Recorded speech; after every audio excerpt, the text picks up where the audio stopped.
14వ అధ్యాయం మనం చదువుతుంది 21వ శ్లోకం.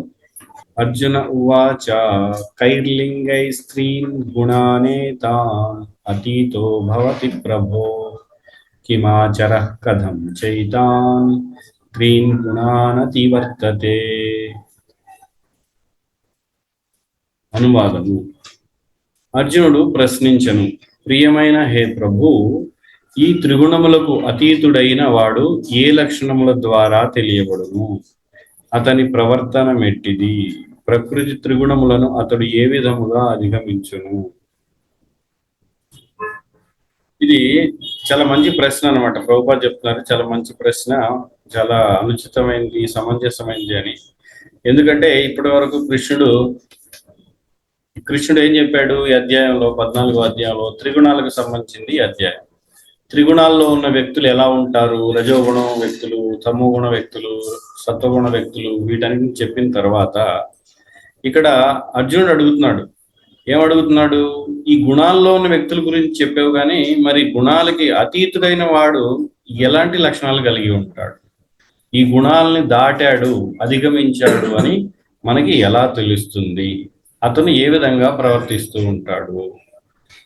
ప్రకృతి త్రిగుణములను అతడు దాటడమే కాదు, ఎలా దాటగలడు? మూడింటిని దాటిన వాడి లక్షణాలు ఇవైతే అసలు ఆ దాటే ప్రక్రియ ఏంటి? దానికి ఏదైనా విధానం ఉందా? ఆ విధానం ఏమిటి అని ఇక్కడ అర్జునుడు అడుగుతున్నాడు. ఇది చాలా ముఖ్యమైనది. ఎలా దాటడం అనేది కూడా మనం తర్వాత కృష్ణుడు చెప్పాలి కదా. మరి మనం ఇక మిగిలిన 4 శ్లోకాల్లో ఇక్కడ కృష్ణుడు సమాధానం ఇస్తున్నాడు. అర్జునుడు అడిగిన ప్రశ్నలు ఏవైతే ఉన్నాయో, అతను ఎలా దాటిన వాడి లక్షణం ఏంటి, ఎలా దాటుతారు అనే దానికి 4 శ్లోకాల్లో సమాధానం ఇస్తున్నాడు కృష్ణుడు ఇక్కడ.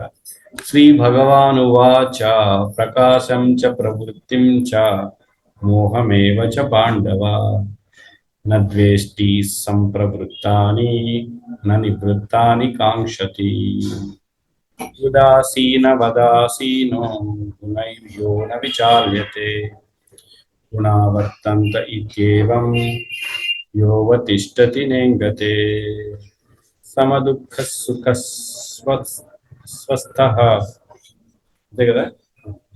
సమదుఃఖ సుఖ స్వస్థః సమలోష్టాస్మ కాంచనః తుల్య ప్రియా ప్రియో ధీర తుల్య నిందాత్మ సంస్తుతి మానాపమానయోస్తుల్య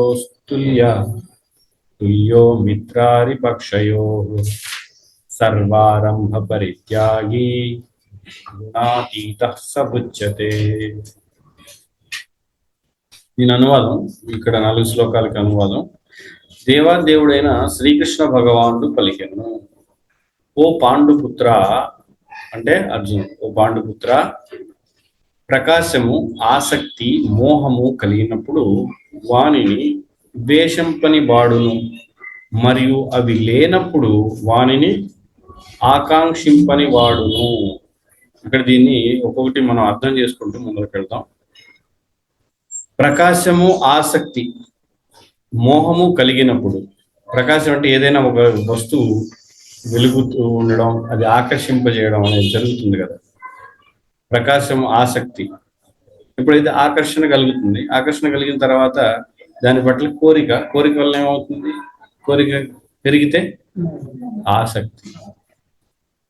ఫస్ట్ కోరుకోండి, అది కావాలని ఎక్కువ కోరుకున్న తర్వాత దాని పట్ల ఒక ఆసక్తి వస్తుంది, అది నాకు ఎలాగైనా కావాలి అని.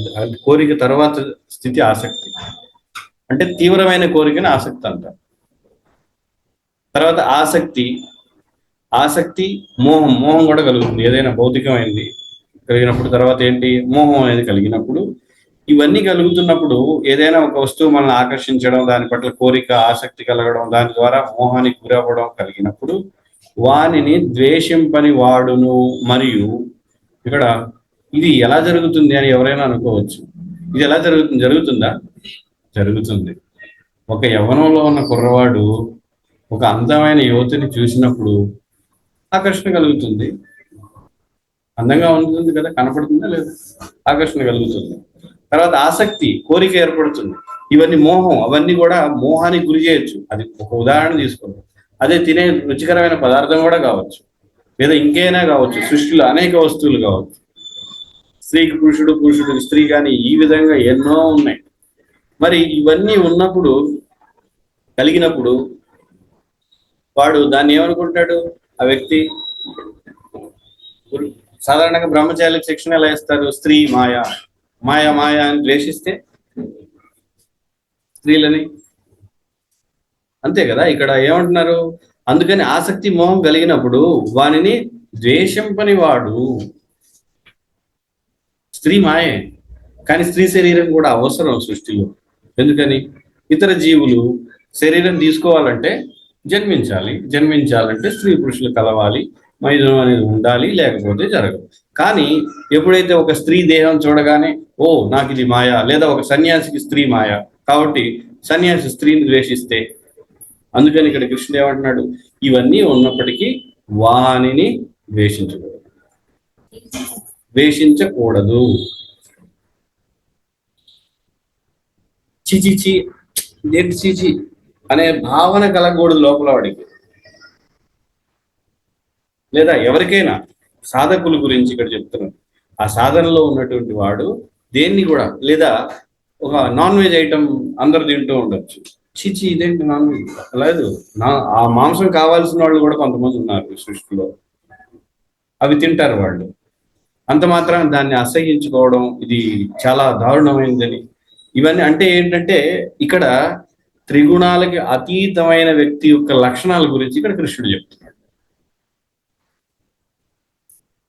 కాబట్టి కలిగినప్పుడు అంటే మోహం, అవి మనల్ని ఆకర్షించడం ద్వారానే మోహం కలుగుతాయి. మోహం అనేది ఏదైనా వస్తువు మనల్ని ఆకర్షిస్తేనే మోహం కలుగుతుంది. లేదంటే మనం అసహ్యించుకొని మొదటి నుంచి మనకి నచ్చకపోతే మోహం అనేది కలగదు దాని పట్ల.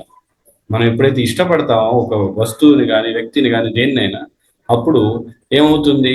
ఆసక్తి మోహం అనేది అక్కడే కలుగుతుంది. మనం ఇష్టపడకపోతే, మనం దాన్ని నచ్చకపోతే అక్కడ ఆసక్తి మోహం అనేవి ఉండవు అసలు. మోహం కలిగినప్పుడు, ఇవన్నీ కలిగినప్పుడు కూడా వానిని ద్వేషంపని వాడును, అది ఒక లక్షణం వాడు. ఇవన్నీ ఉన్నా వాటిని ద్వేషించకూడదట వాడు.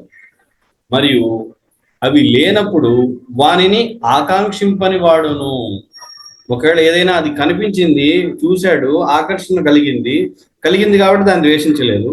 లేదా వాని యొక్క అభావం అంటే అవి మన దగ్గర లేవు, లేదా మనసులో ఆలోచన వచ్చింది అవి ఉంటే బాగుండు. ఉదాహరణకి మంచి పన్నీరు కూరను పూరి లేవు కాబట్టి ఈరోజు నాకు తినాలనిపిస్తుంది కాబట్టి అవి లేనప్పుడు వాన్ని కోరుకోవడం, అది నాకు ఎలాగైనా కావాలి, నేను తినాలి పన్నీరు కూరని, పూరిని, ఈరోజు గోవర్ధన పూజ కాకపోయినా పర్లేదు, బలరాం జయంతి కాకపోయినా పర్లేదు, నాకు అది కావాలి అనేటువంటి ఏవైనా సరే ఒక భౌతిక వస్తువు ముఖ్యంగా కోరుకోవడం. అది ఆహారమే కావచ్చు, నిద్ర కావచ్చు, లేదా మైథునం కావచ్చు, లేదా కీర్తి ప్రతిష్టలు కావచ్చు. ఇక్కడ ఏమంటున్నాడు? అవి లేనప్పుడు వానిని ఆకాంక్షింపని వాడును. అవి ఉన్నప్పుడు వాటిని ద్వేషించకూడదు. ఒకవేళ అవి లేకపోతే వాటిని నాకు కావాలి అనే కోరిక కూడా ఉండకూడదు వాటి పట్ల. ఇక్కడ ఈ లక్షణాలు ఏవైతే ఉన్నాయో ఇవి ఎవరికి? త్రిగుణాతీతమైన వాడి యొక్క లక్షణాలు చెప్తున్నాడు ఇక్కడ కృష్ణుడు. ఆకాంక్షింపవాడును. ఇక తర్వాత చూద్దాం. ప్రకృతి గుణములే పనిచేయుచున్నవని ఎరిగి వాని ద్వారా కలుగు ఈ ప్రకాశాదుల యందు నిశ్చయత్వమును. ఇక్కడ ప్రకాశాదులు అంటే ప్రకాశింపబడుతున్నాయి, అంటే మనకి కనబడుతున్నాయి, తెలియజేయబడుతున్నాయి. అంటే ఏంటి? ఈ త్రిగుణాల ద్వారానే వస్తువులన్నీ మనకు తెలియజేయబడుతున్నాయి. ఇక్కడ వెలుగు ఇవన్నీ కూడా సూర్యుడి ద్వారా వెలుగు ఇవన్నీ, లేదంటే మొత్తం ఇదంతా అంధకారమే. కానీ త్రిగుణాల యొక్క ప్రభావం ద్వారా మనకి వస్తువులు ఏర్పడడం, ఉదాహరణకి ఒక స్త్రీ రూపం, లేదా ఒక గులాబ్ జామ్ రూపం, లేదా ఒక చెట్టు రూపం, లేదా అందమైన ఒక భవంతి రూపం, ఇవన్నీ కూడా పంచభూతాల ద్వారా తయారైన వస్తువులు, పంచభూతాలు మరియు త్రిగుణాల యొక్క సమ్మేళనం.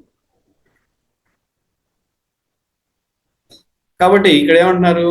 ఈ ప్రకృతి త్రిగుణములే పనిచేయచ్చు అన్నాం. ఇవన్నీ కూడా ప్రకృతి త్రిగుణాల ద్వారానే ఈ వస్తువులు ఏవైతే ఉన్నాయో సృష్టిలో, ఇంద్రియాలు, ఇంద్రియ వస్తువులు, ఈ విషయాలు, తర్వాత ఆ పంచభూతాలు ఇవన్నీ కూడా ఎలా వస్తున్నాయి? ప్రకృతి త్రిగుణములే పనిచేయుచున్నవని ఎరిగి వాని ద్వారా కలుగు ఈ ప్రకాశాదులు. ఏమిటి ప్రకాశాదులు అంటే మనకు కనిపించే వస్తువులు ఇవన్నీ ప్రకాశమానంగా కనపడుతున్నాయి. అనేక రకాల వస్తువులు, అనేక విషయాలు ఉన్నాయి ఇక్కడ.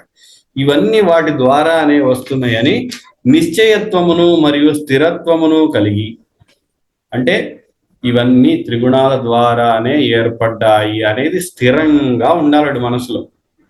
మనకి ఏంటంటే ఉదాహరణకి ఇక్కడ మనం ప్రవచనం వింటున్నప్పుడు లేదా మనం ఇంట్లో కూర్చొని భాగవతం చదువుతున్నప్పుడు చాలా చక్కగా ఓహో ఇదంతా మాయే కదా, అంతా త్రిగుణాల ప్రభావమే కదా అని ఆ పుస్తకం మూసేసి లేదా ఆ ప్రవచనం వదిలేసి ఆ మందిరం నుంచి బయటికి రాగానే మొత్తం మనకి ఏం కనపడుతుంది? నా కొడుకు, నాకు ధనం పోయాయి, లేదా ఇంత ఆటో వాడు ఇంతెందుకు అడుగుతాడు, అక్కడి వరకు ఇంతే కదా, లేదా ఇంకేదో ఇంకేదో విషయాలు మనకి మనసులోకి వచ్చేస్తాయి సహజం.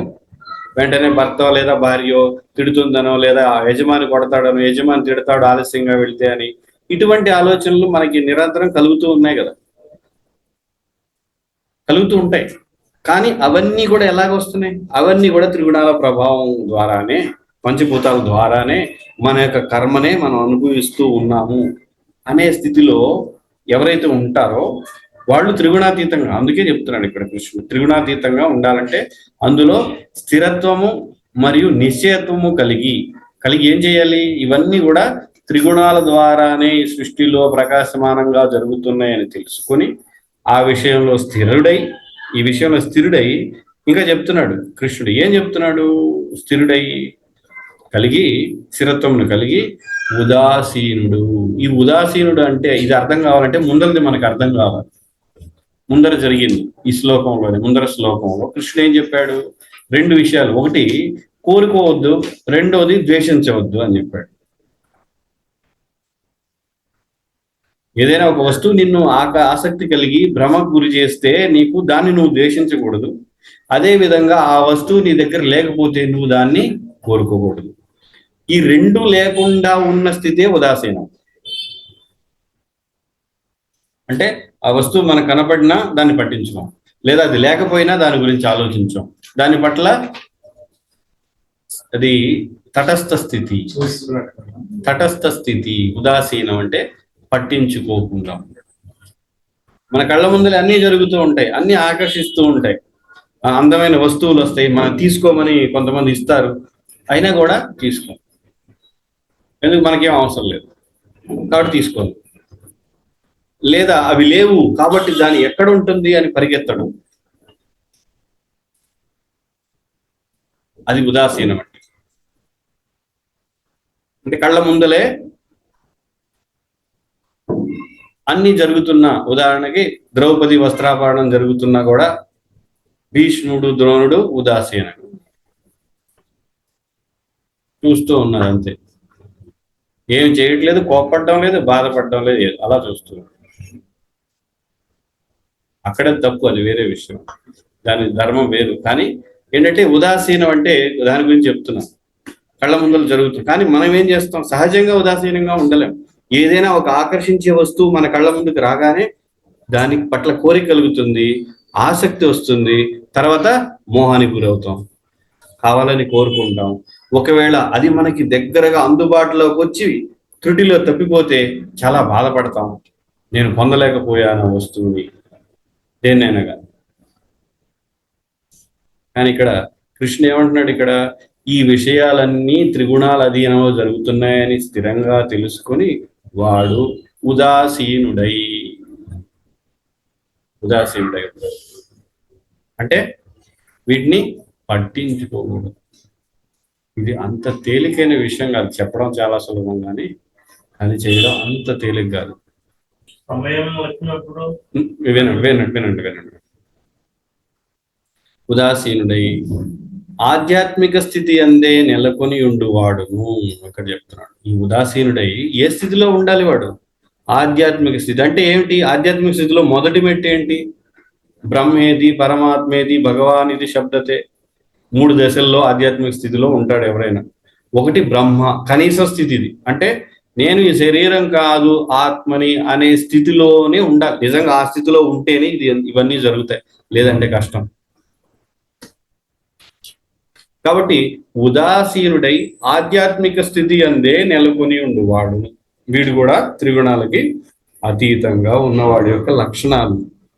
అర్జునుడు అడిగాడు కదా, త్రిగుణాలకు అతీతంగా ఉన్నవాడు ఎలా ఉంటాడు, వాడు ఏ విధంగా ప్రవర్తిస్తూ ఉంటాడు, వాడి ప్రవర్తన ఏమిటి, తర్వాత వీటిని అధిగమించే ప్రక్రియ విధానం ఏమిటి, దానికి సమాధానం ఇక్కడ వాడి యొక్క లక్షణాలని చెప్తున్నాడు. త్రిగుణాలకు అతీతంగా ఉండే వాడి యొక్క లక్షణాలు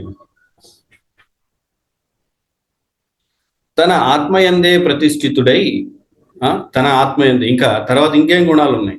తన ఆత్మయందే ప్రతిష్ఠితుడై అంటే ఒక్క క్షణం కూడా ఆమె నా భార్య అనే ఆలోచన రాదు వాడికి, లేదా అతను నా భర్త, స్త్రీ ఎవరైనా స్త్రీ దేహంలో ఉన్న వ్యక్తి అయితే ఇతను నా భర్త అనేది ఆలోచన ఉండదు, లేదు. ఎందుకని? ఎప్పుడైతే ఇతను నా భర్త అంటే నేను శరీరం అని అర్థం. అందుకు ఇక్కడ ఏమంటున్నాడు కృష్ణుడు, ఇక్కడ తన ఆత్మయందే ప్రతిష్ఠితుడై, ఆత్మయందు ప్రతిష్ఠితుడు అవ్వడం అంటే అది నిరంతరం తనను తాను ఆత్మగానే చూసుకుంటాడు, కానీ శరీరం అనే ఆలోచన ఎప్పటికీ ఉండదు అసలు. ఎప్పుడైతే శరీరం అనేది ఉండదో చుట్టుపక్కల ఇతను నా స్నేహితుడు అనేది కూడా ఉండలేదు. ఇక్కడ స్నేహితులు లేరు కదా ప్రత్యేకంగా, లేదా వీడు నా శత్రువు అది కూడా ఉండదు. ఇతను నా భార్య లేదా బిడ్డలు, వీళ్ళు ఇది నా ఇల్లు అది కూడా లేదు. ఎందుకని? తన ఆత్మ కనుక ఇవన్నీ కూడా భగవంతుడికి సంబంధించినవి కనుక ఏది నాది కాదు కదా. అలాంటప్పుడు నా భార్య, నా ఇల్లు, నాది అనేది ఎక్కడ ఉంది అసలు? అది ఆత్మలో స్థితం అవ్వడం అంటే. ఇది అంటే అనిపించవచ్చు ఇవన్నీ నిజంగా జరుగుతాయి, నిజంగా జరుగుతాయి అవన్నీ. ఎప్పుడు? ఎవరికి? త్రిగుణాలకు అతీతంగా ఉన్న వ్యక్తికి, మనకు కాదు. మనకి జరగడం లేదు, కారణం మనం అందులో ఉన్నాం కనుక, త్రిగుణాల్లోనే ఉన్నాం. కొన్నిసార్లు సత్వగుణంలో, కొన్నిసార్లు రజోగుణంలో, మరి కొన్నిసార్లు తమో గుణంలో, ఇంకొన్నిసార్లు వీటి యొక్క మిశ్రమంలో. అది మన పరిస్థితి. అందున ఈ నగర వాతావరణాల్లో అయితే రజోగుణ తమో గుణమే ప్రధానం. సత్వగుణం కనపడదు, కష్టం, చాలా కష్టం, వెతకాలి. అందులో ఈ ఉగ్రకర్మలు చేసి ఉద్యోగాలు చేస్తున్న ఇప్పుడు ఉన్న వాతావరణంలో అయితే ఇక సత్వగుణం గురించి మర్చిపోవచ్చు దాన్ని దాదాపుగా. ఇది వాస్తవం.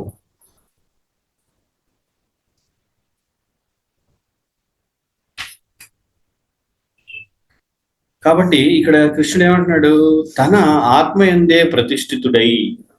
అసలు నిజానికి ఆ ప్రతిష్ఠితుడు అయిన వాడికే ఈ తర్వాత ఇవన్నీ కూడా ప్రతిష్ఠితుడై సుఖ దుఃఖములను సమానముగా భావించాడు వాడు.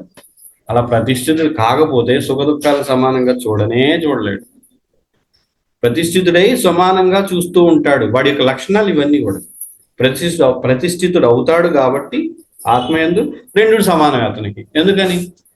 సుఖ దుఃఖాలు దేనికి వస్తాయి? సుఖ దుఃఖాలు ఎవరికి వస్తున్నాయి? ఎందుకు ఆత్మస్థితిలోనే ఉండి సమానంగా చూడగలడు? సుఖ దుఃఖాలు ఎవరికి వస్తాయి చెప్పండి? ఎవరికి వస్తాయి సుఖ దుఃఖాలు? శరీరానికి, మనస్సుకి మాత్రమే. సుఖ దుఃఖాలు ఆత్మకి లేవు కదా. కాబట్టి ఆత్మ ఎందు స్థితిరైన వాడు మాత్రమే ఈ సుఖ దుఃఖాలను పట్టించుకోకుండా ఉంటాడు. లేదంటే ఈ యొక్క శరీర భావన ఏ కొంచెం ఉన్నా, కనీసం శరీరమే కాదు మనస్సు నేనే అనే భావనలో ఉన్నా కూడా కష్టం.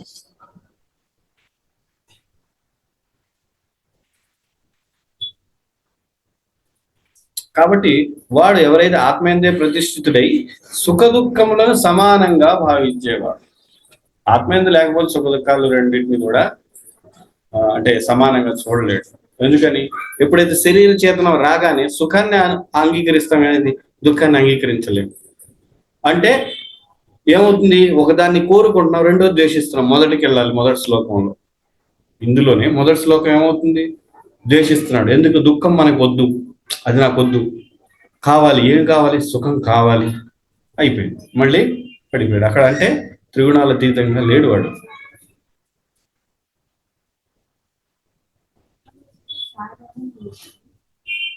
చివరిలో ప్రశ్న. కాబట్టి ఈ విధంగా ఏంటి? వాడు ఆత్మస్థితిలో లేకపోతే సుఖ దుఃఖాలు సమానంగా చూడు. సుఖ దుఃఖాలే కాదు, లాభ నష్టాలు, మానవమానాలు, తర్వాత ఇక ఏదైతే ద్వంద్వాలు ఉన్నాయో, శీతోష్ణాలు, చలి, చల్లదనం, వెచ్చదనం, ఈ ద్వంద్వాల నుంచి బయటపడడం అనేది కష్టం. మరి ద్వంద్వాల నుంచి బయటపడడం కష్టం కదా, మొదట ఆత్మస్థితిలోకి వెంటనే వెళ్ళలేం కదా. కాబట్టి మరి ఆ స్థాయికి వెళ్ళే మార్గం ఏమిటి, అది కూడా అడిగాడు కదా. త్రిగుణాతీతమైన అదేమిటి మార్గం మనకు తెలిసిందే, భక్తియుక్త సేవ. అది కూడా ఎలాంటి భక్తియుక్త సేవ? జ్ఞాన మిశ్ర భక్తి, కర్ణ మిశ్ర భక్తి కాదు. మనం అంతా చేసేది మిశ్ర భక్తి ఖచ్చితంగా. 100కి 99.9% ఈ చివరికి దీక్ష తీసుకున్న వాళ్ళు అయినా సరే చేసేది మిశ్ర భక్తి మాత్రమే, శుద్ధ భక్తి కాదు. శుద్ధ భక్తి అంటే నవవిధ భక్తి అంగాలు అంతే, వేరే ఏం లేవు ఇంక అందులో. మిశ్ర భక్తి అంటే మనకు వచ్చిన ధనాన్ని కొంత మందిరానికో లేదా భక్తులకి వాళ్లకు కావలసిన సేవను మనం కొన్ని చేయడం, ఇవన్నీ ఇక మిశ్రమం అనమాట. లేదా మనకి నచ్చింది చేసి వాటి ఫలాన్ని కృష్ణుడికి అర్పించడం, లేదా మనకి నచ్చినవి కొన్ని అంటే శ్రవణ కీర్తన స్మరణం ఇవి కాదు, వేరేవి చేసి వాటి ద్వారా ఆ విధంగా కృష్ణుడికి సేవ చేయడం, ఉద్యమానికి సహాయపడడం, సేవ చేయడం, ఇవన్నీ మిశ్రమమే. మిశ్రమం కాదు అంటే నవవిధ శ్రవణ కీర్తన స్మరణం అన్నది వీటిలో పాల్గొన్నారు. అందులో ముఖ్యంగా కలియుగంలో హరినామ సంకీర్తనలో ఉన్నారు. ప్లాస్టిక్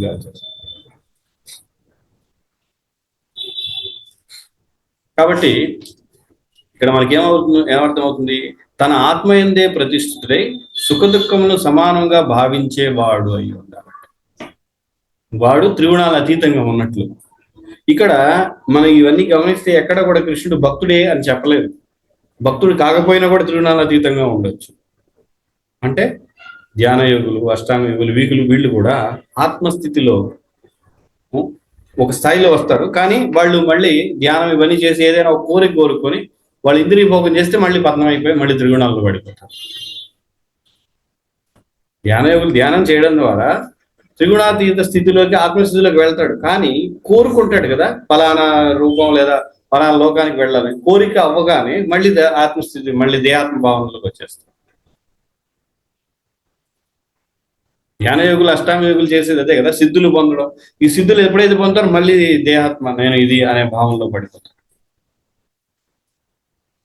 వాటికి అతీతంగా అవుతాడు కానీ అక్కడ ఉండడు, పడిపోతాడు కోరుకుంటారు కాబట్టి. అందుకే మనకి భక్తియుక్త సేవలో మనకి మొదటి నుంచి ఏమిటి, ఈ అనర్థాలు తొలగించుకోండి, భౌతిక కోరికలు ఉండకూడదు, ఇంద్రియ భోగం సరైనది కాదు అనేది మనకి ఎందుకని ఇన్నిసార్లు గుర్తు చేయబడుతుంది? ఎందుకంటే మన మనసు ఎప్పుడు వాటి వైపే వెళ్తూ ఉంటుంది. కాబట్టి మనం త్రిగుణాతీత స్థితికి వెళ్ళిన వెంటనే పతనం అయ్యే అవకాశం. కాబట్టి నిరంతరం మనకి ఇంద్రియ భోగం మంచిది కాదు, ఇది ఇంద్రియ భోగం, ఇది భక్తి కాదు, ఇది నీ కోరిక, కృష్ణుడు ఆనందం కోసం ఉంటే ఇలా ఉండాలి, ఇవన్నీ ఎందుకు పదే పదే వినడం, చెప్పడం అంటే మనం అందులో పడకుండా ఉండడం కోసం. ముఖ్యంగా కలియుగంలో అయితే ఎక్కువ కావాలి ఈ హెచ్చరించడం. ఎందుకని మనం ఇప్పుడు అసలైన మార్గం ఉంది ఒకటే, మిగతా పక్కనున్న అనేక త్రోవలు చాలా ఉన్నాయి, అందులోకే ఎప్పుడు వెళ్ళిపోతూ ఉంటాం. అవకాశం వస్తే ఏదో ఒక దాంట్లో దూరడానికి ప్రయత్నం చేస్తుంది, అంతే కదా. అంటే భక్తి పేరుతోటి ముఖ్యంగా గృహస్థాశ్రమం లేదా బ్రహ్మచారులు ప్రభు రాజభోగు, భగవంతుడికి అర్పించింది ప్రసాదం, రాజభోగు పేరుతోటి చక్కగానే మంచి గులాబ్ జాములు, మంచి స్వీట్లు తింటాడు బ్రహ్మచారి. లేదా ఒక గృహస్థుడైతే భగవంతుడికి అర్పించాలని చెప్పి రోజు మంచి పకోడీలు లేదా గులాబ్ జాము సందేశాలు చేసుకొని రోజు తినొచ్చు. అది చూడడానికి భక్తే కదా, అది భగవంతుడికి అర్పించింది ప్రసాదం, తప్పే ఉంది. కానీ అది భోగం. ఎందుకని నువ్వు రోజు చేస్తున్నావు, నీ కోసం చేసుకున్నావు. కాబట్టి అక్కడ భక్తిలాగే అనిపిస్తుంది కానీ భక్తి కాదు.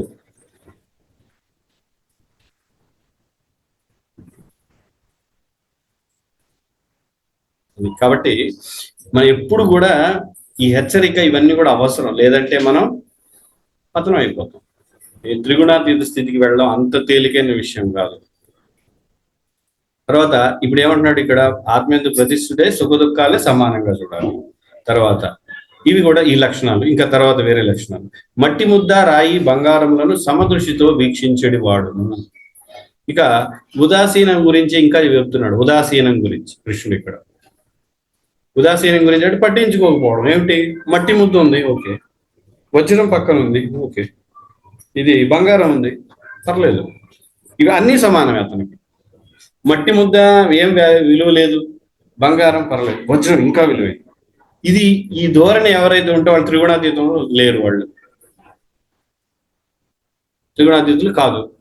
పరీక్షించవచ్చు. మనం అక్కడ పెట్టేసి వాడి పక్కన వచ్చేస్తే వాడు దేన్ని పట్టుకుంటున్నాడు, ఏదైనా చూస్తున్నాడంటే త్రిగుణాతీతం కాదు. చూడడం లేదు అంటే త్రిగుణాతీతం. అసలేం పట్టించుకోకుండా వెళ్ళిపోయాడంటే ఓహో వీడికి ఏం అవసరం లేదు. అంతే కదా. కృష్ణుడు ఇక్కడ చెప్పడమే కాదు, నిజంగా వాటితో పరీక్షించవచ్చు మనం వ్యక్తుల్ని. ఒక వజ్రాన్ని, ఒక బంగారం ముద్దని, ఒక మట్టి ముద్దని అన్నిటిని పెట్టవచ్చు. ఒక ఇనప వస్తువుని లేదా వెండి వస్తువుని అని వదిలేసి ఒక రూమ్ లో వాడు ఏం తీసుకొని బయటకు వస్తాడో చూడవచ్చు. నీ ఇష్టం, మొత్తం తిరుగు ఇదంతా. అన్ని చోట్ల రకరకాల వస్తువులు పెడతాం. వాడు ఈ చేతిలో ఏది పట్టుకున్నాడంటే ఇంక అంతే, వాడికి అది కావాలి. లేదా ఏది చూసి వచ్చినాక నీకేం గుర్తుంది అని అడగదు. ఏమీ గుర్తులేదంటే వాడు త్రిగుణాతీతుడు. ఏదైనా గుర్తుందంటే వాడి మనసు అక్కడే ఉంది. ఏది గుర్తుండకూడదు. అందుకని అన్నింటిలో కూడా కృష్ణుడే చూసేటప్పుడు ఫలానా వస్తువులు ఎందుకు గుర్తుంటాయి? ఇంకా కృష్ణుడే గుర్తుంటాడు. ఎందుకని? అన్ని చోట్ల కృష్ణుడు ఉన్నాడు కదా. సర్వత్రా అన్ని కృష్ణుడే కనిపించినప్పుడు వస్తువులు ఎందుకు కనపడతాయి ఇక వాడికి? మనకైతే కనపడతాయి వస్తువులు. మనకి ఆ బంగారు ఉంగరమో లేదా నెక్లెస్ ఇంకేదో గుర్తు వస్తుంది మనకి బయటకు వచ్చినాక. ఎందుకనంటే మనం చెప్తాం, ప్రభు అందులో కూడా కృష్ణుడు ఉన్నాడు కదా. మేము చక్కగా తెచ్చి గౌరవ సాయికి లేదా మందిరంలో ఇస్తాము. ఊరికే వదిలేయడం ఎందుకు? కృష్ణుడి సేవలో పెట్టొచ్చు కదా వాటిని కూడా.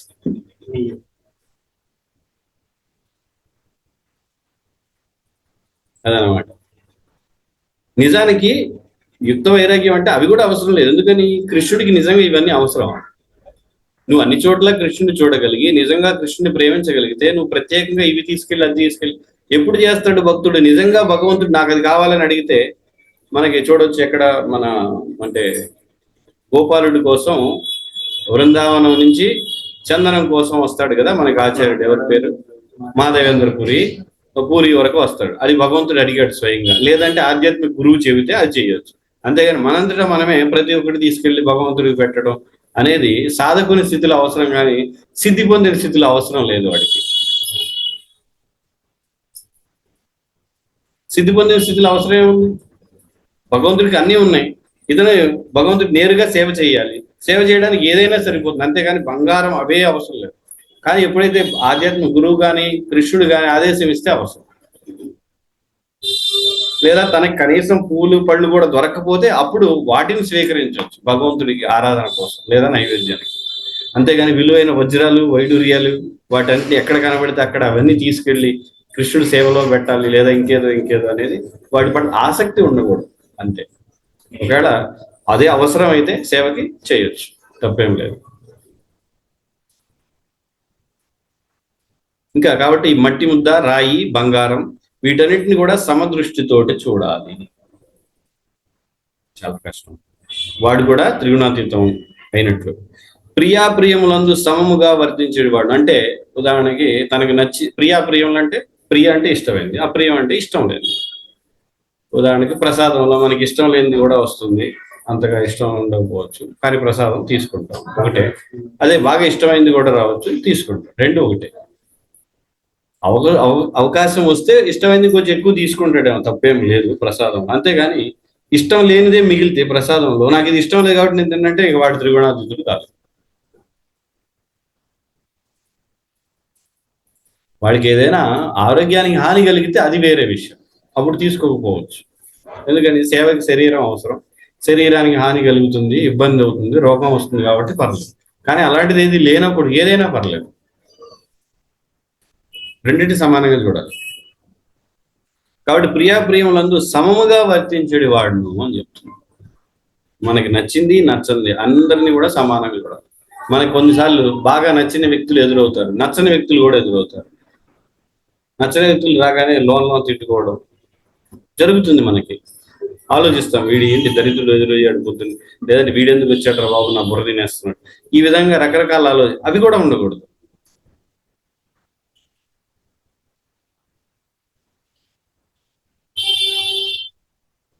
చాలా కష్టమైన, అంత తేలికైన విషయం కాదు.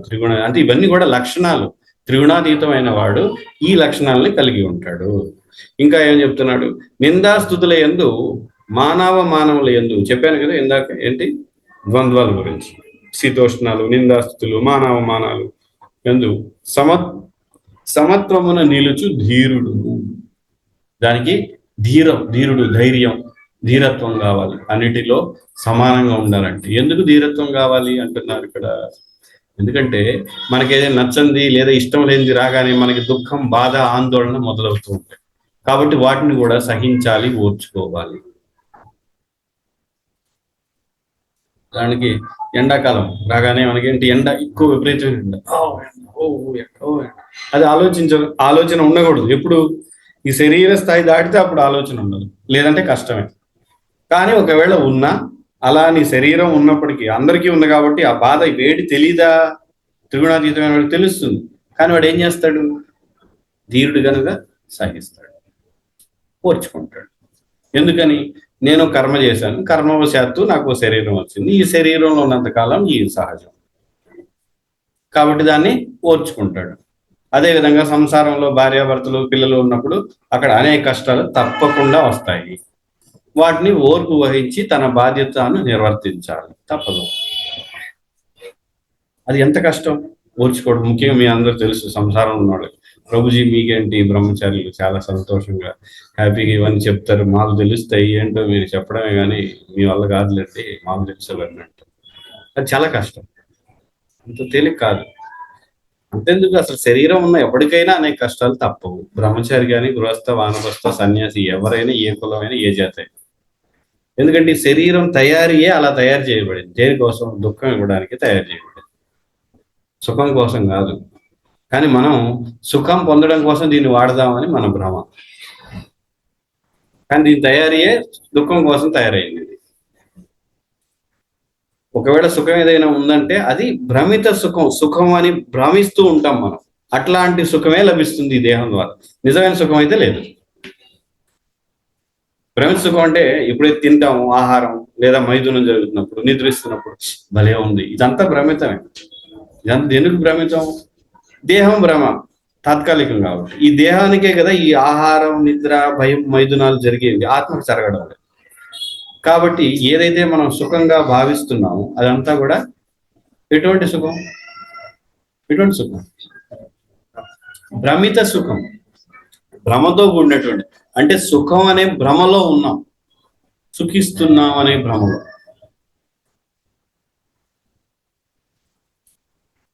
సుఖం అంటే దేనికి సుఖం ఉండాలి? ఆత్మకి. లేదుగా. తినడం వల్ల లేదా మైథునం వల్ల, నిద్రించడం వల్ల, లేదా ఇంకేదైనా కీర్తి ప్రతిష్టలు, ముఖ్యంగా అందరూ రాజకీయ నాయకులు అందరూ కూడా నేను గెలవాలి, నేను సీఎం, నేను పిఎం, నేను ఎమ్మెల్యే, అది నేను అవ్వాలి, నేను ఊరికి ఇది అవ్వాలి, లేదా టెంపుల్కి ప్రెసిడెంట్ అవ్వాలి, నేను జీబీసీ. ఇదంతా ఎవరి కోసం? దేనికి సుఖం వస్తుంది? ఇదంతా అయితే దేహానికే వస్తుంది.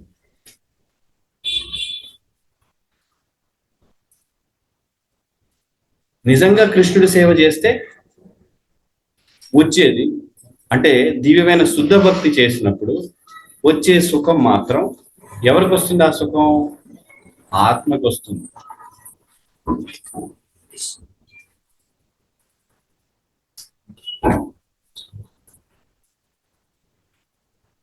కాబట్టి ఇక్కడ ఏమంటున్నాడు? వీటిని సమదృష్టితో చూడాలి. ప్రియ, ఇష్టం వచ్చినా ఇష్టం లేకపోయినా వీటన్నిటిని కూడా సమానంగా చూడాలి. నిందాస్తుతులు యందు మనందరూ కూడా స్తుతి పొందినప్పుడు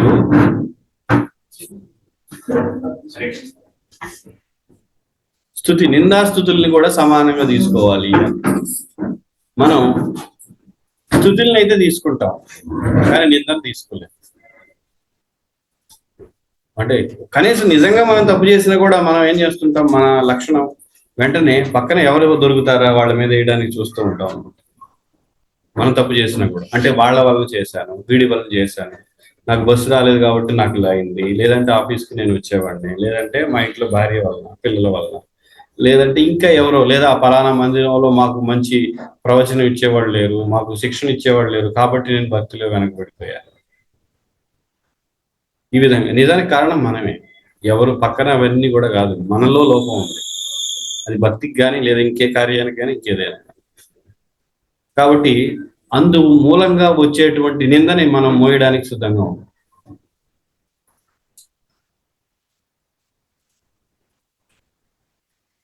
ఎందుకంటే సృష్టిలో ఓం పూర్ణమద పూర్ణం పూర్ణంస్య పూర్ణమాదాయ పూర్ణమేవావశిష్యతే అని ఈ సృష్టిలో భగవంతుడు కృష్ణుడు తయారు చేసిన అంత సంపూర్ణంగా ఖచ్చితంగా తయారు చేశాడు, ఎక్కడ లోపం లేదు. కానీ మనం ఏం చెప్తాం, లోపం అదిగో అక్కడ ఉంది, లోపం ఇక్కడ ఉంది. దాని వలన లోపం మనలో ఉంది, మన అవగాహనలో లోపం ఉంది, మనం చేయడంలో లోపం ఉంది, మన సాధనలో లోపం ఉంది, మనలోనే ఉంది. అప్పుడు ఏమవుతుంది, ఎప్పుడైతే లోపం ఉందో మనకి నిందలు వస్తాయి. నిందలు వచ్చినా కూడా, స్తుతి వచ్చినా కూడా రెండింటిని సమానంగా తీసుకోవాలి. ఉదాహరణకి ఒక భక్తుడు ఎలా తీసుకుంటాడు స్తుతిని, ఇదంతా నా యొక్క గురువు మరియు కృష్ణుడి యొక్క ఏదైనా కీర్తి వస్తే వాళ్ళది, నింద వస్తే ఎవరిది? నింద వస్తే కూడా వాళ్ళదే కదా. వాళ్ళ శిక్షణ నాకు సరిగ్గా ఇవ్వాల, అంతేనా? అది కూడా వాళ్ళదే కదా. అన్నీ వాళ్ళే కదా, నాదేం లేదు, అంతేనా? నిందొస్తే అది మందే, అంతేగాని వాళ్ళకి ఎలా సంబంధం ఉంటుంది? వాళ్ళు మనల్ని ఉద్ధరించడానికి వచ్చినప్పుడు కావాలని మనల్ని దిగజార్చే విధంగా లేదా తప్పు పని చేసే విధంగా మనం చేయరు కదా. కాబట్టి ఆ లోపం అన్ని కూడా మనవే. అది ఇప్పుడు చేసి ఉండొచ్చు, లేదా పూర్వం మనం ఏదో తప్పు చేస్తే మనం ఇప్పుడు చేయకపోయినా కూడా ఆ నింద మన పైన మోపబడచ్చు, ఏదైనా కావచ్చు. కానీ అది తీసుకోవడం అంత తేలికైన విషయం కాదు, చాలా కష్టం. చాలా అంటే ఎంత కష్టం అంటే నాకైనా కష్టం, ఎవరికైనా కష్టం. కానీ మనం అది తీసుకోగలిగిన రోజునే వీటిని దాటగలం, అంత తేలిక కాదు. అందుకే సాధన చెయ్యాలి. సాధన ఆధ్యాత్మిక గురువు ఆధ్వర్యంలో సాధన ఎప్పుడైతే మనం చక్కగా ఎక్కువ సమయం దానికి ఇవ్వాలి. కానీ మన సమయం దానికి అసలు ఇవ్వం. 2 గంటలు ఇస్తే చాలు, అయిపోయింది 16 మాల ఫినిష్. కష్టపడి తిప్పేసాం మాల, అమ్మాయి అయిపోయింది 16. ఇంకెక్కడ ఉంది టైం? ఇంకా సమయం లేదు. మిగతా టైం ఏముంది? సంపాదనకు కావాలి, పిల్లలకు కావాలి, ఇంటికి కావాలి, వాకిలికి కావాలి, బంధువులకు కావాలి, టీవీకి కావాలి, గోల్డ్ అన్ని వాటికి కావాలి సమయం. అయిపోయింది.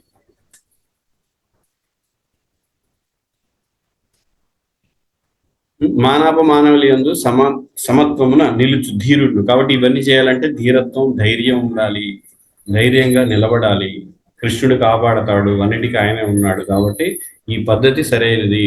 నేను దీన్ని తీసుకొని ముందుకు వెళ్ళాలంటే అనేక ఆటుపోట్లు వస్తుంటాయి, అవాంతరాలు వస్తుంటాయి, అనేక నిందలు వస్తుంటాయి, అనేకమైనవి వస్తుంటాయి. ఇది ఎలాగంటే సముద్ర మంథనం జరిగినప్పుడు అమృతం చివరిలో వస్తుంది, దాని ముందర చాలా వస్తుంది, విషం వస్తుంది. అలాగే మనకి నచ్చనివి చాలా వస్తాయి. భక్తి చేస్తున్నప్పుడు నిందలు వస్తుంటాయి, తిడుతుంటారు. ఎప్పుడైతే భక్తి మొదలు పెట్టగానే లోకం అంతా మనకి వ్యతిరేకం అయిపోతుంది.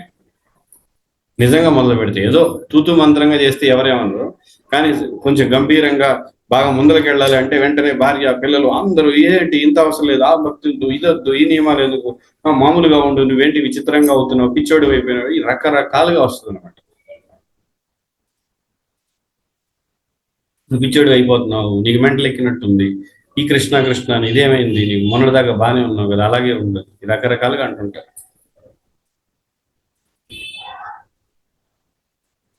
అవునా కదా, ఇవన్నీ మనం చూస్తాం కదా. కాబట్టి వీటన్నింటిని కూడా ఓర్చుకోవాలి, ధైర్యం కావాలి, ఓర్పు ఉండాలి. చాలా కష్టం, భక్తి అనేది చాలా కష్టం అనమాట. ముఖ్యంగా కలియుగంలో కంటక కోటి రుద్ద అని చాలా ముళ్ళబాటలాగా ఉంటుంది చెప్పాలంటే. నిజమైన శుద్ధ భక్తి, ఏదో తూతు మంత్రం భక్తి చాలా మంది చేస్తాం కదా, మనం సౌఖ్యవంతమైన ఆదివార భక్తి లేదా సండే ఫీస్ట్ భక్తి, ఈ భక్తి చేయడం సులభం.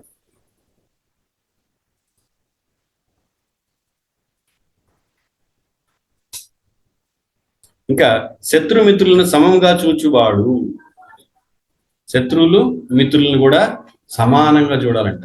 ఇక్కడ భక్తి సిద్ధాంత విషయం ఒకటి గుర్తొచ్చింది. ఆయన ఏమంటారంటే, భక్తి సిద్ధాంత ప్రచారం చేస్తున్నప్పుడు అన్ని ఒక అపోహలన్నింటినీ ఖండించడం లేదా అపసంప్రదాయాలు ఖండించడం, ఈ విధంగా అన్ని చేస్తున్నప్పుడు చాలా మంది వ్యతిరేకం అవుతూ ఉంటారు. ఎవరికి? ఆయనకి.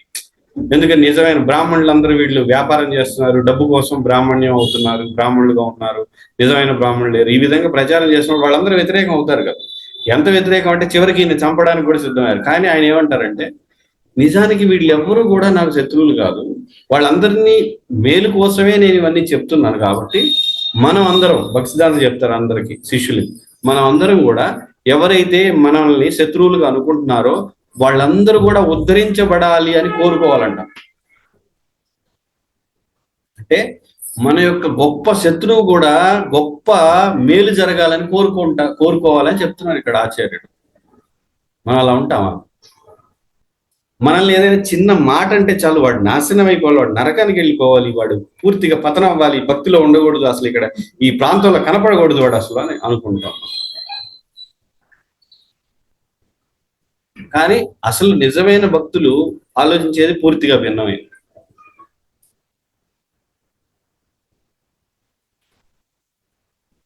కాబట్టి మనల్ని ఎవరైతే పెద్ద శత్రువులుగా అనుకుంటున్నా, ఏ విధంగా అనుకుంటున్నా వాళ్ళందరికీ కూడా మేలు జరగాలి అని కోరుకోవాలి. సర్వే జన సుఖినో భవంతు అని చెప్పడంలో అర్థమే అది, అర్థం అది. కానీ ఊరికే మనం అది పెదవి సేవ అనమాట, లిప్ సర్వీస్, పెదవులతో సర్వే జన సుఖినో, అందరూ బాగుండాలి, అందరూ సంతోషం అంటాం. కానీ నిజంగా అనుకుంటాం మనసులో, ఎవడైనా మనకి నచ్చినవాడు కనపడగానే వీడు నాశనం అవ్వాలి.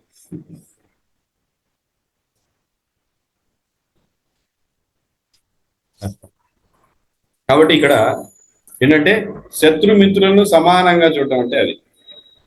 శత్రువు వచ్చినా వీడు బాగుపడాలని కోరుకుంటాడు. ఎవరు? త్రిగుణాలకు అతీతమైన సాధువు లేదా భక్తుడు త్రిగుణాతీతుడే కాదు. అదే విధంగా మిత్రుడు వచ్చినా వీడు బాగుపడాలి. ఇద్దరికి ఒకటే, అప్పుడు ఇద్దరు సమానం. లేదంటే సమానత్వం లేదు అసలు అక్కడ. వీడు నా మిత్రుడు కాబట్టి సరే మనం గుడికి వెళ్దాం, వీడు నాకు శత్రువు, వీడు ఎక్కడ పోతే మనకేంటి, వీడు అనవసరం, వీడు వేస్ట్, వీడు దరిద్రుడు, వీడు నాశనం అవ్వాలి, అయిపోయింది. గుణాల్లోకి వచ్చేసాం వెంటనే, రజగుణ తమగుణంలో పడిపోయాం.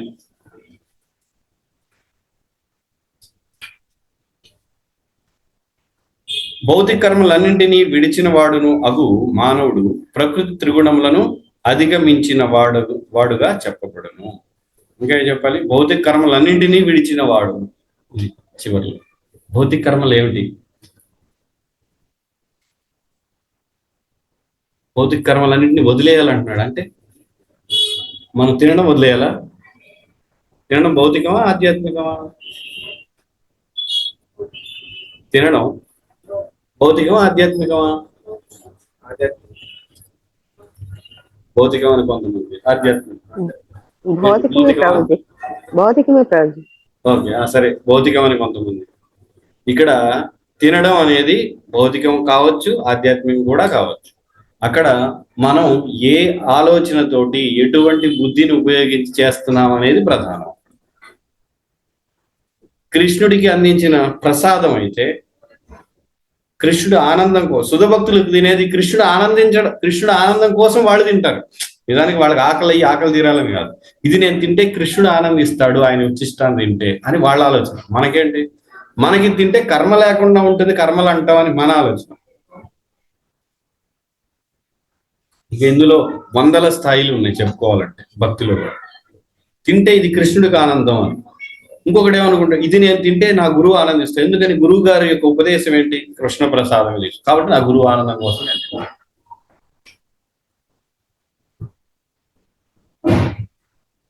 ఇది కృష్ణుడి యొక్క ఎంగిలి కనుక అది నాకు తగిలితే నేను కూడా పవిత్రుడిని అవుతా, ఇది ఇంకొక స్థాయి. ఇది స్వార్థం ఉంది ఇందులో, నేను పవిత్రుడిని అవ్వాలి అనే స్వార్థం.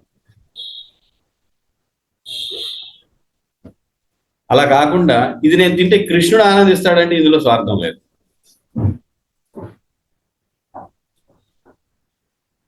అదే స్వార్థం ఎలా ఉంటుంది? అదేంటి ప్రభు, పవిత్రుడు అవ్వడం అనేది మంచిదే కదా, కోరుకోవాలి కదా, కానీ అందులో స్వార్థం ఉంది. ఏంటో స్వార్థం? నేను పవిత్రుడిని అయ్యా, నేను శుద్ధ భక్తుడిని, నేను శుద్ధి పొందాను, నేను శుద్ధుడిని, శుద్ధ భక్తుడిని. స్వార్థం కదా ఇది. నేను శుద్ధ భక్తుడిని. కృష్ణుడు ఎక్కడున్నాడు? ఇక్కడ. కాబట్టి ఇక్కడ ఇవన్నీ కూడా మనం ముందుకెళ్తున్న కొద్ది కనపడుతూ ఉంటాయి. మొదట్లో ఎప్పుడైతే ఇవి చెప్పగానే అరే చాలా మంచి భక్తుడు, శుద్ధి పొందాలనుకుంటున్నాడు అని మనకి అనిపిస్తుంది. కానీ లోతుగా చూస్తే అందులో కూడా స్వార్థం ఉందని చెప్తున్నారు ఇక్కడ ఆచార్య. కానీ మొదట్లో ఉన్న వాళ్ళకి, మనందరికి అటువంటి స్వార్థం ఉండడం మంచిదే. అంతే, ఏదో ధనికుడు కోటేశ్వరుడు అవ్వాలనుకోవడం కంటే శుద్ధి పొందాలనుకోవడం మంచిదే కదా.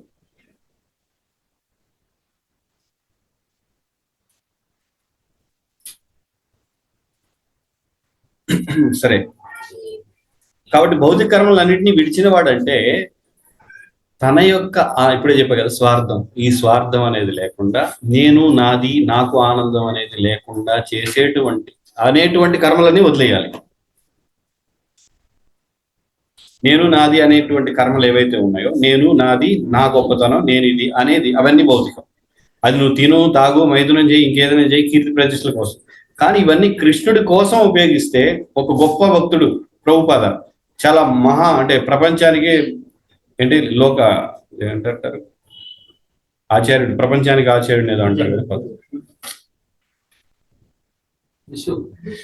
కాదు ఇది పేరు జగద్గురు. జగద్గురు అయ్యారు ఎవరు? ప్రభుపాద. అంత గొప్ప కీర్తి కావాలా నీకు? ప్రభుపాద మీకు కావాలి, అవసరం? అవును, కావాలి. ఆయనకి ఎందుకు కావాలి? ఎందుకంటే ఆ విధంగా కృష్ణుడు కీర్తించబడుతున్నాడు, అన్ని చోట్ల హరే కృష్ణ చేస్తున్నాడు, కాబట్టి ఆయనకు కావాలి, కోరుకోవచ్చు. అందుకోసం నేను అవుతాను, నేను అది స్వీకరిస్తాను అంటారు. ఎందుకోసం? ఆయన ఆనందం పడడం కోసం, ఆయన కీర్తింప పడడం కోసం కాదు.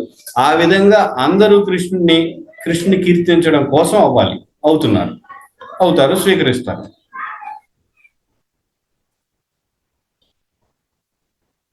కానీ బిల్ గేట్స్, అనిల్ అంబానీ వీళ్ళు అదంతా పూర్తిగా స్వార్థం. అందులో లేచి మాత్రం కూడా ఏమి భక్తి ఇవేమి లేవు. అక్కడ ఉన్నాయా? ఏం లేవు.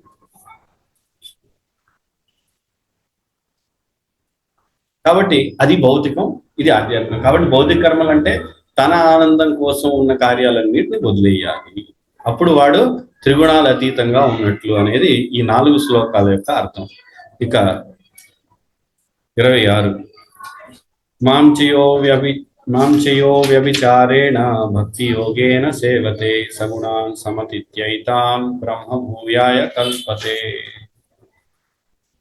అన్ని పరిస్థితుల యందును నిశ్చలముగా నా సంపూర్ణమైన భక్తియుక్త సేవయందు నిమగ్నుడై ఉండువాడు శీఘ్రమే భౌతిక ప్రకృతి త్రిగుణములను అతిక్రమించి బ్రహ్మభావ స్థితిని పొందును. ఇక్కడ ముఖ్యంగా మనం గమనిస్తే భక్తి యోగేన సేవతే అనేది ప్రత్యేకంగా కృష్ణుడు వాడాడు ఈ పదాన్ని. ఇక్కడ 14వ అధ్యాయంలో మనం దీనికి ముందరే 12వ అధ్యాయంలో భక్తి యోగం చూసాం. ఇక్కడ ఏమన్నాడు? నన్ను ఎవరైతే భక్తి యోగంలో సేవిస్తారో అని. స్పష్టంగా భగవద్గీతలో అనేక చోట్ల కృష్ణుడు నాకు ప్రియమైన వాళ్ళు నన్ను భజిస్తారు, కీర్తిస్తారు అని ఇంత స్పష్టంగా చెప్పినా కొంతమంది ఒక తరగతి వాళ్ళు, ఎవరు ముఖ్యంగా మాయావాదులు, నిరాకార, వాళ్ళకి మాత్రం ఇది ఏవి కనపడవు. ఒకవేళ కనిపించినా కూడా భక్తి అనేది తాత్కాలికంగానే అవసరం అని మళ్ళీ వాళ్ళ సొంత కవిత్వం చెప్తారు, సొంత అది భాష్యం. ఏంటి? ఇక్కడ ఉన్న భక్తి ఏదైతే ఉందో ఇది తాత్కాలికంగా అవసరం, కానీ ఎప్పుడూ నిరంతరం భక్తిలో నేను మునిగిపోవాల్సిన పని లేదు. అయిపోయింది వాళ్ళు ఇచ్చే భాష్యం అది. అప్పుడు ఇంకేం చెప్తాం? ఇంకా వాళ్ళకి వదిలేయడం వాళ్ళ కర్మ, అంతే. అందుకే వైష్ణవాచార్యులు, రామాచార్య, మధ్వాచార్య అందరూ కూడా ఈ యొక్క భాష్యాన్ని ఖండించడం అనేది జరిగింది కదా. దేన్ని?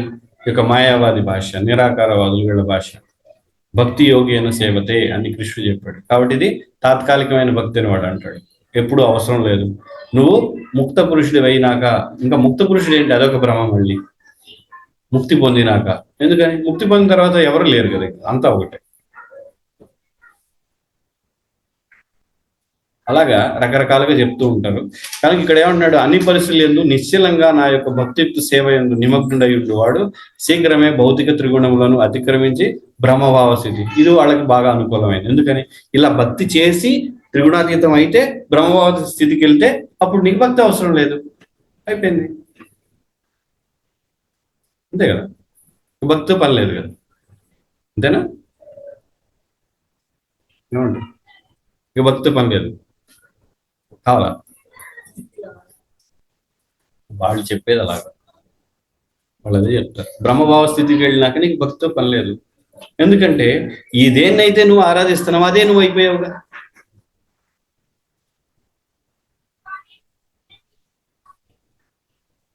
ఇక వేరేది లేదు కదా. వేరేది లేనప్పుడు నువ్వు ప్రత్యేకంగా ఆలోచన ఇవేం ఉండవు. ఇక నువ్వు ఐక్యం అయిపోతావు. అంతా ఒకటే, ఏకత్వం, అద్వితీయం, అద్వైతం, అంతా ఒకటి, ఫినిష్. మనం కానీ భక్తిలోకి రాకుండా వైష్ణవాచార్యుల దగ్గర ముందర వినకుండా ఉంటే అద్వైతం చాలా పక్కాగా ఉంటుంది. వింటే అది ఖచ్చితంగా నిజమని అనుకుంటాం మనం. అనుకొని తీరాలి. అందుకే కదా శంకరాచార్య అంతమందిని మార్చగలిగారు. ఇప్పటికి కూడా, ఈ రోజుకి కూడా ఇంకా అనుసరిస్తున్నారంటే దాని యొక్క శక్తి అటువంటిది. అదంతా కూడా మనసుతో ఆడుకోవడం అన్నమాట. కానీ ఇక్కడ కృష్ణుడు ఏమంటాడు, ఎవరైతే నిశ్చలంగా సంపూర్ణమైన భక్తితోటి నన్ను ఈ నిరంతరం చేస్తూ ఉంటారో, భక్తియుక్త సేవలో నిమగ్నమై ఉంటారో, వాళ్ళు త్రిగుణాలకి అతిక్రమించి, అక్కడ అర్జునుడు అడిగిన 3వ ప్రశ్నకి సమాధానం ఇక్కడ చెప్పాడు. గడిచిన 4 శ్లోకాలు దేనికి? వాళ్ళ యొక్క లక్షణాలు, త్రిగుణాలకు అతీతంగా ఉన్నవాడి లక్షణాలు. ఈ శ్లోకంలో ఎవరైతే నిరంతరం నన్ను భజిస్తూ కీర్తిస్తూ ఉంటారో వాళ్ళు ఆ విధంగా ఏమని చెప్తున్నారు? భక్తి యోగం ద్వారా దాటగలం. అది ఇందాక మనం చెప్పుకున్నాం. భక్తి యోగం ద్వారా ఈ యొక్క త్రిగుణాలని దాటగలము అనేది కృష్ణుడు చెప్తున్నాడు. నన్ను భజిస్తే త్రిగుణాలను అతిక్రమించి బ్రహ్మభూత స్థితికి, బ్రహ్మభావ స్థితికి, బ్రహ్మభూయాయ కల్పతే. ఇక బ్రహ్మంలో మళ్ళీ 3 ఉన్నాయి కదా, ఆత్మ, పరమాత్మ, భగవంతుడు. అవన్నీ లేవు వాళ్ళకి ఒకటే ఉంది, అద్వైతం, బ్రహ్మ, దట్స్ ఆల్, అంతే అయిపోయింది. అందుకని ఈ అద్వైతాన్ని ఖండించడం కోసం కృష్ణుడు తర్వాత శ్లోకం చెప్తున్నాడు 27. ఏంటది? బ్రహ్మణో హి ప్రతిష్టాహం అమృతస్యావ్యయస్య చ శాశ్వతస్య చ ధర్మస్య సుఖస్యైకాంతికస్య చ. మరి అమరమును, అనశ్వరమును, శాశ్వతమును, పరమానందమునకు సహజ స్థితియును అగు నిరాకార బ్రహ్మముకు నేను మూలాధారమునై ఉన్నాను.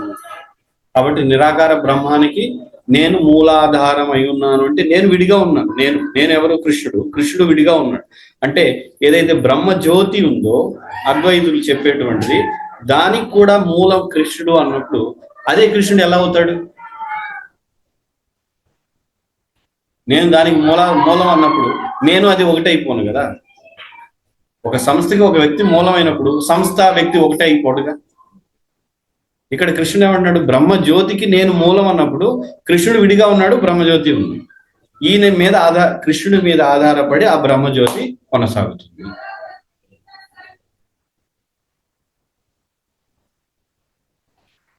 కాబట్టి ఈ బ్రహ్మజ్యోతి ఎటువంటిది? అమరము, మరణం లేదు, అనేశ్వరం, నశించిపోదు. అంటే బ్రహ్మజ్యోతి వైకుంఠ లోకాల నుంచి వచ్చే వెలుగు ఏదైతే ఉందో అది శాశ్వతంగా ఉంటుంది. ఎందుకని? వైకుంఠ లోకాలు ఎప్పుడు స్వచ్ఛందంగా వెలుగొందుతూ ఉంటాయి కనుక అవి ఎప్పుడు కూడా ఆరిపోవడం, లేదా అక్కడ అజ్ఞానం, లేదా తమో గుణ, రజోగుణ ప్రభావాలు, లేదా సత్వగుణ ప్రభావం కూడా లేదు. అంటే అక్కడ ఎప్పుడు కూడా త్రిగుణాలకు అతీతమైన శుద్ధ సత్వ స్థితిలోనే ఉంటుంది. కాబట్టి అది ఎప్పుడు కూడా వెలుగొందుతూ ఉంటుంది కనుక అక్కడ ఈ బ్రహ్మజ్యోతి అనేది నాశనం లేనిది, అమరం, శాశ్వతం. ఇంకా అది ఆనందం కూడా ఉంది బ్రహ్మజ్యోతిలో. ఎందుకని? అక్కడ దేహాత్మ భావన అనేది లేదు కాబట్టి. ఎప్పుడైతే దేహాత్మ భావన, దేహం అనేది లేదా పంచభూతాలు ఇవన్నీ ఉంటే ఆనందం అనేది లేదు. ఎందుకని? అది మృతమైన శరీరం, అంటే మరణించినటువంటి దేహం. అది ఎటువంటి జీవం లేనటువంటిది పదార్థాలు. పంచభూతాలు ఏంటి? జీవం లేనటువంటి పదార్థాలు అవన్నీ. అందులో జీవం ఎక్కడుంది? జీవి ప్రవేశిస్తేనే పంచభూతాల ద్వారా మనం ఇప్పుడు చూస్తున్నామంటే రకరకాల దేహాలు కదులుతున్నాయంటే లోపల జీవులు మనం ఉన్నాం కాబట్టి ఈ దేహాలు కదులుతున్నాయి. జీవి బయటికి రాగానే దేహం మరణం, మృత్యు, శరీరం, మరణం, శవం అయిపోతుంది.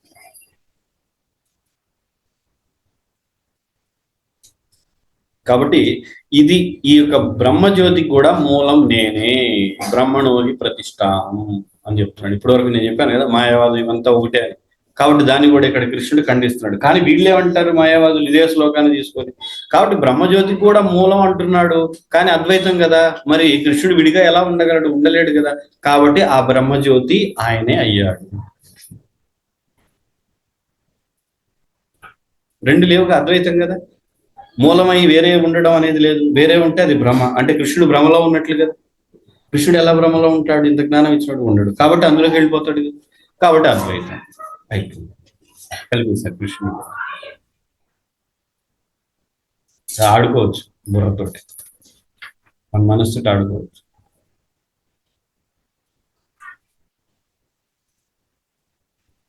హరే కృష్ణ. ఎవరికైనా ఏమైనా ప్రశ్నలు? ఎవరైనా ఇక్కడ వీళ్ళైనా, ఇక్కడ మీరైనా, ఎవరైనా.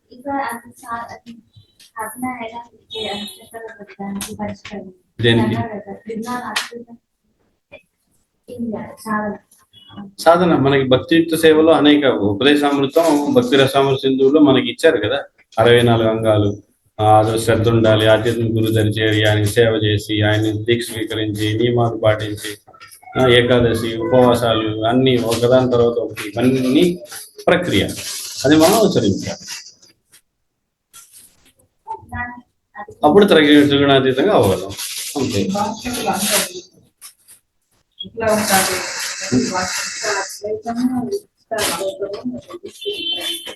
అద్వైతం, విశిష్టాద్వైతం తేడా. ఇక్కడ రామాచార్య ఏమంటారంటే అద్వైతం అనేది నిజమే కానీ పూర్తిగా కేవలం అద్వైతం కాదు, విశిష్టత ఉంది. ఏమిటి విశిష్టత?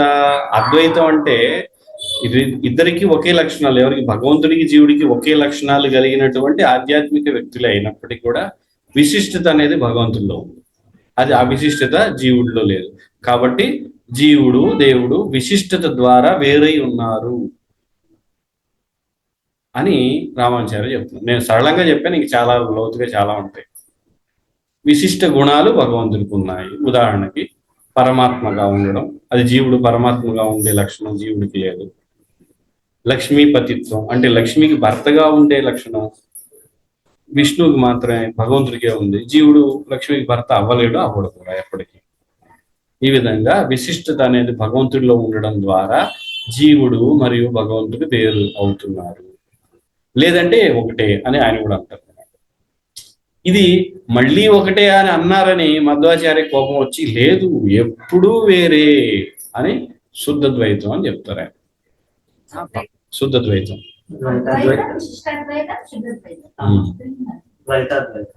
శుద్ధద్వైతం, శుద్ధద్వైతం మధ్వాచార్య చెప్పింది అంతే.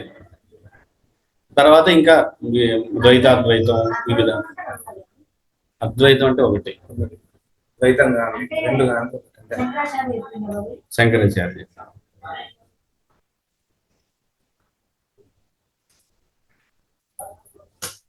ద్వైతానికి విశిష్ట పెద్ద డిఫరెంట్ గా ఉంటాయి. అవును అవును, ఎక్కువ వస్తాయి మొత్తం అలాగే వస్తుంది. అందుకే కదా, అందుకే మధ్వాచార్య ఇది దాదాపు పెద్దగా తేడా ఏమి చూపి లేదు రామాచార్య. కాబట్టి ఇది కరెక్ట్, ఇది సరైనది కాదు, అదంతా పక్కన పడేయండి, రెండు వేరు వేరు. జీవుడు భగవంతుడు ఎప్పుడు వేరే, అసలు ఎప్పుడు ఒకటి కాదు, ఏ విధంగానూ అసలు ఒక స్థాయిలో ఎప్పుడు ఉండరు వాళ్ళు అనేది వాదన అన్నమాట. మధ్వాచార్య శుద్ధద్వైతాన్ని ఆ విధంగా మళ్ళీ భాష్యం కూడా ఇస్తారు. మరి రామాచార్య కూడా ఇచ్చారు భాష్యం కాదని మళ్ళీ ఈయన ఇస్తారు అన్నమాట.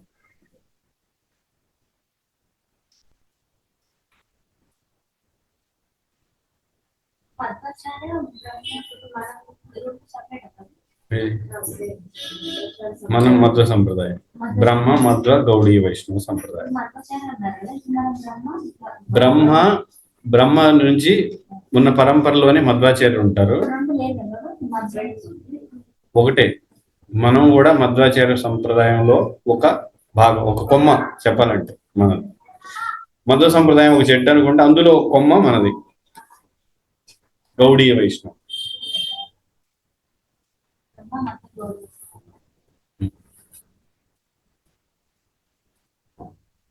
మూడు ప్రశ్నలు ఉన్నాయి కదా, మూడు ప్రశ్నలు వేసారు.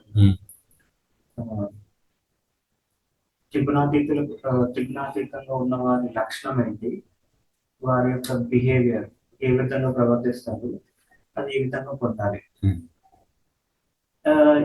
దాని తర్వాత 4 శ్లోకాల్లో బిహేవియర్ అండ్ లక్షణాలు చెప్పారు. దాంట్లో ఎక్కడ కూడా త్రిగుణాలకి అతీతంగా ఉంటాడు, సమదృష్టిలో ఉంటాడు అని చెప్పారు. కానీ భగవంతుడి యొక్క సేవ చేస్తాడని కానీ భగవంతుడి యొక్క భక్తుడుగా ఉంటాడని కానీ ఇవి చెప్పలేదు. బట్ ఇది పొందడానికి భక్తి యోగైన సేవతే. ఇప్పుడు మాయావాది ఇంటర్ప్రిటేషన్ ఏంటి? ఆ స్థాయికి వెళ్ళే వరకు ఇది పట్టుకోవాలి, ఆ స్థాయికి వెళ్ళిన తర్వాత ఇది అవసరం లేదు. వాడి యొక్క లక్షణాల్లో, వాడి యొక్క బిహేవియర్, వాడి యొక్క దాంట్లో ఇక్కడ కృష్ణుడి యొక్క పాత్ర లేదు. బట్ అది పొందడానికి మాత్రం ఇక్కడ మనకు భక్తి యోగేన ఇది కృష్ణుడి యొక్క పాత్ర వచ్చింది. దాని తర్వాత ఇక్కడ కృష్ణుడు ఏం చెప్తున్నాడు?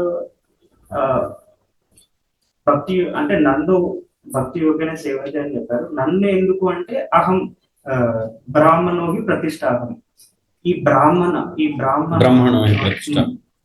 ప్రతిష్టాపన, బ్రహ్మజ్యోతి. దానికి నేనే బేసిస్ అయి ఉన్నాను.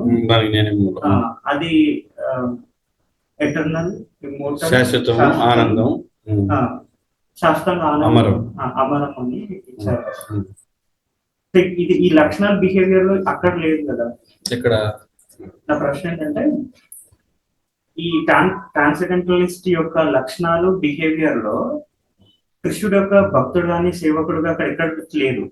కానీ అది పొందడానికి సాధనలో కృష్ణుడు యొక్క భక్తుడు అవ్వాలని ఉంది కదా. ఉంది. కాబట్టి అది పొందడం కోసం కృష్ణుడు భక్తుడు అయితే సరిపోతుంది అనేది వాళ్ళ వాదన. కానీ అలా చూస్తే ఇందాక మనం ఆ విధంగా అన్వయించుకుంటే అక్కడ లక్షణాల్లో ఎక్కడ చెప్పలేదు. అంటే భక్తుడై ఉంటాడని, సమదృష్టితో చూస్తాడు, ఇవన్నీ ఉంటాయి, భక్తుడై ఉంటాడని అక్కడ లేదు. ఎందుకని ఇలా లేదు? అది ముఖ్యమా, భక్తుడు ముఖ్యమా? భక్తుడే ముఖ్యం. ఎందుకని వీటన్నిటిని ఇవి లక్షణాలు పొందడానికి కావాల్సింది భక్తి. అయితే ఇక్కడ ఇంకోటి ఉంది, ఎప్పుడైతే భక్తిని నువ్వు వదిలేస్తావో మళ్ళీ గుణాలు కూడా పోతాయి నీ దగ్గర నుంచి. అంటే ఒకసారి గుణాలు వచ్చాయి అని చెప్పేసి భక్తిని వదిలేస్తే మళ్ళీ గుణాలు కూడా పోతాయి. ఆ భక్తుడి దగ్గరే ఉంటాయి అని చెప్తాడు. భక్తి చేస్తే నీకు వస్తాయి అన్నాడు. భక్తి చేస్తే వచ్చిన తర్వాత భక్తిని వదిలేయమని కృష్ణుడు ఇక్కడ చెప్పలేదే. భక్తిని వదిలేసినా కూడా నీ దగ్గర ఆ లక్షణాలు మిగిలిపోతాయని కృష్ణుడు అనలేదు. ఇది చేస్తే అది వచ్చేస్తుంది, ఇది వదిలేయడం కాదు, వదిలేయాలని చేస్తూ ఉంటే అది ఆటోమేటిక్ వస్తుంది. అందుకే ఆచార్యులు ఎప్పుడైతే భక్తిని వదిలేస్తారో గుణాలు కూడా పోతాయి. ఇది సాగుతూనే ఉండాలి. త్రిగుణాతీతమైన స్థితిలో ఉండేటువంటి లక్షణాలు ఏవైతే ఉన్నాయో ఆ లక్షణాలు కూడా పోతాయి. మళ్ళీ భక్తిని వదిలేస్తాయి, మళ్ళీ మామూలుగా దేహాత్మ భావనకు వచ్చేస్తాడు. మీద నీటి బొట్టు ఉన్నట్టుగా, అర్థం నందున్నట్టుగా చిహ్నాలకు అతీతంగా ఉండవలసిన స్థితి. తామ్రాత్మ నీరు ఉండక తప్పదు అని ఇంటి అంటని లక్షణాల్లో ఉంటుంది తామ్రాత్మ. ఈ రకంగానే జీవుడు కూడా చిహ్నాలకు అతీతంగా ఉండుకుంటూ అంతరం చేసుకుంటూ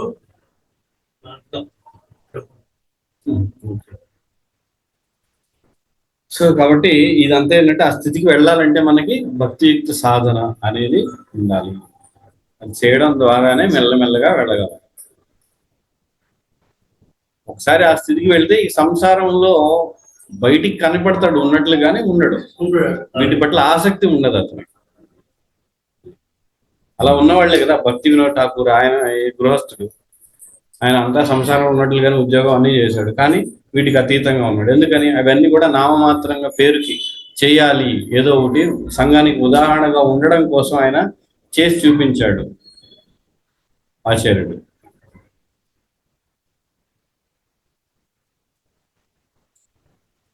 ఇక ప్రభుపాద కూడా ఆయన గృహస్థుడే. గృహస్థుడిగా ఉన్నారని చూపించారు. గృహస్థగా ఉన్నా కూడా నువ్వు ఇలా అనుసరించాలి. మరి ప్రభుపాద చివరికి సన్యాసం తీసుకొని వెళ్ళిపోయారు, అది కూడా మనం గుర్తుంచుకోవాలి.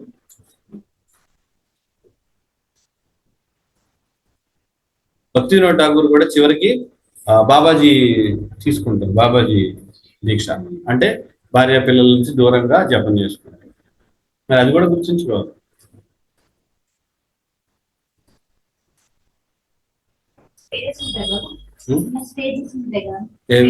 ఉంటాయి కదా, అంతే కదా. బ్రహ్మచారి, గృహస్థ, వానప్రస్థ ఎలాగో ఇది కూడా అంతే. కలియుగంలో సన్యాసం లేదా? కలియుగంలో సన్యాసం లేదు, వానప్రస్థం ఎక్కడ నిషేధించలేదుగా. ఎవరున్నారు వానప్రస్థులు? ఎవరు అవుతున్నారు గృహస్థులు? ఎవరు రావట్లేదు, అందరూ అక్కడే. నేను గృహస్థుని, అక్కడే కూర్చోండి, అక్కడే ఉన్నాను. ఓకే, మనల్ని ఎప్పుడు బాగు చేయలేడు. బయట మతంలో ఓకే, సరే, ఒక్క నిమిషం. ఇక్కడ వీళ్ళు వేరు చేరాలని ఉన్నారు. హరే కృష్ణ. ఇంకెవరికి ఏం లేవు కదా? లేదంటే ముగిద్దాం. గ్రంథరాజ్ శ్రీమద్ భగవద్గీత కీ జై, శ్రీల ప్రభుపాద కీ జై.